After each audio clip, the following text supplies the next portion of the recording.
तो देखिए छतरपुर का ये पूरा मामला और यहाँ पर जिस तरीके से प्रताड़ना हुई, मानसिक प्रताड़ना से युवक परेशान हुआ और ये कदम उठाया, युवक ने आत्महत्या कर ली है। और इसी खबर पर और चर्चा करेंगे, हमारे साथ मृतक के भाई लक्ष्मण कुशवाहा जुड़ गए हैं। लक्ष्मण, जिससे बहुत दुखद घटना है और आपके भाई अब इस दुनिया में नहीं है, लेकिन बहुत सारे सवाल खड़े कर गए हैं पीछे। कई लोगों ने मानसिक प्रताड़ना दी है। कौन कौन वो लोग हैं जो उनको परेशान कर रहे थे? जी नमस्कार सर जी। ये प्रताड़ित कर रहे थे रामलन जोशी और नीरज जोशी जी, और इसके बहन मिथिलेश जोशी और छोटू जोशी। बिल्कुल लक्ष्मण, बताइएगा कि क्यों ये सब पूरा मामला देखने को मिला, क्या वजह थी कि बातचीत से समाधान नहीं हो सका, उनको मानसिक रूप से प्रताड़ित किया गया और एक कदम उठाने को आपके भाई मजबूर हुए? कदम इसलिए मजबूर हुए उठाने को क्योंकि के वो 9 तारीख से परेशान था फिलहाल। इसलिए परेशान था कि उन्होंने 9 तारीख को पहले उनकी सभी लोग आए, 5 लोग घर के, राममिलन, नीरज, मिथिलेश, छोटू, उनकी घर से पति, ये 5 लोग आए। तो इन्हें 9 तारीख को बहू को भी प्रताड़ित किया, घर वालों को भी प्रताड़ित किया। फिर इसके बाद ये लोग चले गए। फिर इसके बाद ये कम से कम बजरंग दल का नाम लेकर आए, कम से कम 20-25 लड़के लेकर। तो वही 20-25 लड़के लेकर आए, तो फिर बहू को भी उन्हें झीका झपटा और इसके बाद फिर लड़कों से भी, मतलब एक भतीजा भी था, उसको भी मारपीट की इनने। जी। आप उनके छोटे भाई हैं? जी। ये देखिए वाकई में गंभीर मामला है और हम उम्मीद करेंगे कि बिल्कुल न्याय मिल सके, कार्रवाई हो सके, लेकिन आपका भाई तो उस दुनिया में नहीं है। रामप्रकाश कुशवाहा जी भी हमारे साथ जुड़ गए हैं। लक्ष्मण जी के पिताजी हैं और जो मृतक हैं उनके पिताजी हैं। रामप्रकाश कुशवाहा जी, बहुत दुख की घड़ी ये है, क्या कुछ आप कहेंगे, किस तरह से न्याय की आप उम्मीद कर रहे हैं? क्योंकि आपका बेटा तो नहीं रहा, लेकिन जिन लोगों ने परेशान किया है, क्या इस पूरे मामले को लेकर आप देख रहे हैं, क्यों परेशान किया गया और किस तरह की कार्रवाई की आप उम्मीद करते हैं? सर, हम तो दोषियों को सजा मिलनी चाहिए, बट लड़का तो हमारा आएगा नहीं। जी, हम सजा चाहते सरकारी, आपके सरकार की तरफ से, हम तो हम सर कानून के हिसाब से चाहते कि हमें न्याय मिले।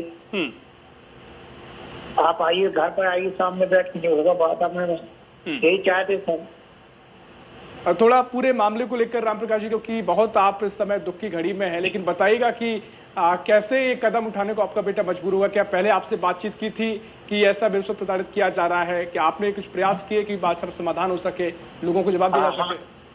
हाँ सर, किया था ना। 2-4 लोगों मोहल्ला में, गांव वालों को बताया, तो उन्होंने बताया, बोले समझौता करवाए, वो ऐसा बोसका बोल करके, और मतलब 2-4 लोगों को बताया कि भाई हमारे लड़के को ये परेशान कर रहे हैं, कुछ तरीके ना तरीके से, मतलब ना उस अगले पार्टी वाले से बोला नहीं, हमने तो FIR कर दिया, हम तो कुछ नहीं चाहते, आप थाने में जाइए, फलान डेकान, वहीं से निपटारा होगा। हाँ सर, तो ऐसा उसने दिलासा में दे के वो हमारी FIR कर दी और वो गुंडे लेवा के आया।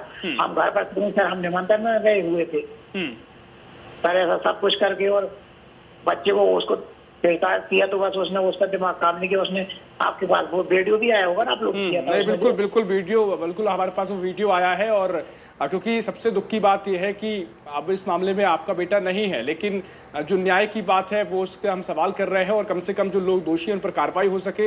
हम आपसे और चर्चा करेंगे। रामप्रकाश जी, आप बने रहिए हमारे साथ। हमारे साथ समीर अवस्थी जुड़ गए हैं, छतरपुर से हमारे संवाददाता है।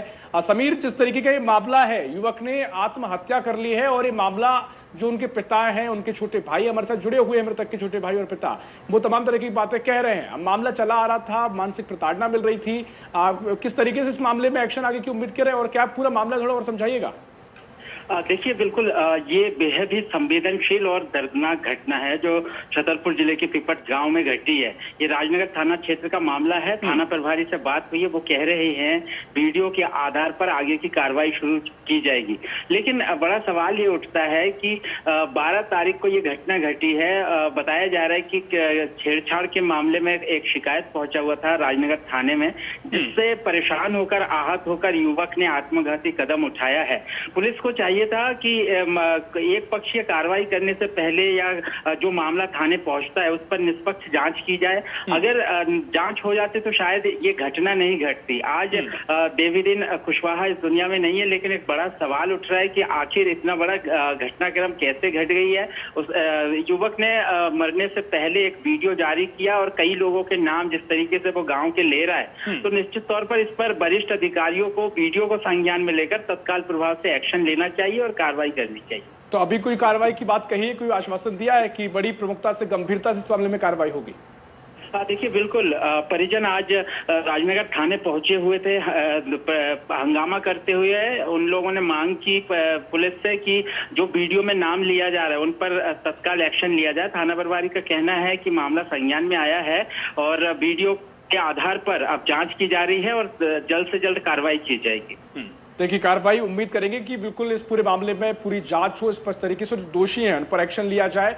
लक्ष्मण कुशवाहा छोटे भाई जुड़े हुए हैं। लक्ष्मण, ये बताइएगा कि आप किस तरह की कार्रवाई की उम्मीद कर रहे हैं, क्योंकि आपने पुलिस से बातचीत भी की होगी, स्टेशन भी गए होंगे, कोई आश्वासन भी आपको दिया गया जैसे कि समीर बता रहे हैं।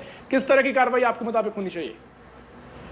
मैं 12 तारीख को आवेदन देने के लिए आया था FIR के लिए, जब मेरे भाई ने फांसी लगाई तो एक आरक्षक थे, गोस्वामी करके कोई बीट प्रभारी है मेरे पेपर क्षेत्र का, तो उसने बोला कि हम आपका ये सुनने के लिए रोने धोने के लिए नहीं बैठे हैं, आप घर जाइए, आपकी FIR नहीं होगी जब तक आपका भाई नहीं आएगा, जब तक कोई भी हम FIR आपके खिलाफ नहीं करेंगे।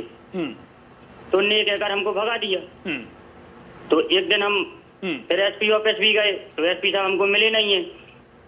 हम तो ये चाहते हैं कि दोषियों के ऊपर कड़ी से कड़ी कार्रवाई हो, जो 5 आरोपी हैं उनके खिलाफ भी कार्रवाई हो, जो पुलिसकर्मी भी। बिल्कुल, देखिए लक्ष्मण, हम आपकी बातों को बिल्कुल गंभीरता से ले रहे हैं और उम्मीद करते हैं कि जो जिम्मेदार सुन रहे हैं, जो पुलिसकर्मी हैं, जो पुलिस के जवान हैं, या जिन लोगों ने आपसे ये बातचीत की है, जिस भाषा का प्रयोग किया है कि रोने धोने से कुछ नहीं होगा, यहाँ से जाइए, या फिर इस तरह के शब्दों का प्रयोग इस घड़ी में किया जब आपका भाई ने आत्महत्या कर ली, वो दुनिया में नहीं है। उम्मीद करेंगे कि इन पर भी गंभीरता से विचार किया जाए कि इस तरह लोगों की सहायता के लिए आप बैठे, इस तरह की भाषा का प्रयोग कर रहे हैं। और जैसे कि समीर ने बात की, समीर ने बताया कि पहले अगर जांच हो जाती तो शायद आपके बड़े भाई की जिंदगी बच जाती, पहले क्लियर हो जाता मामला, पता चल जाता किस तरह के दोषी है, एक्शन लिया जाना चाहिए, मामले की शिकायत प्रॉपर जांच हो जाती तो शायद ये घटना ना घटती। खैर, उम्मीद हम करेंगे कि न्याय आपके भाई को मिले और आप जिस तरीके से दुख की घड़ी में हैं, हमारी पूरी आपके साथ संवेदना है और उम्मीद की जाएगी कि आगे कार्रवाई की जा सके। बहुत शुक्रिया आपको इस चर्चा में शामिल होने के लिए। समीर, बहुत शुक्रिया आपका जानकारी साझा करने के लिए।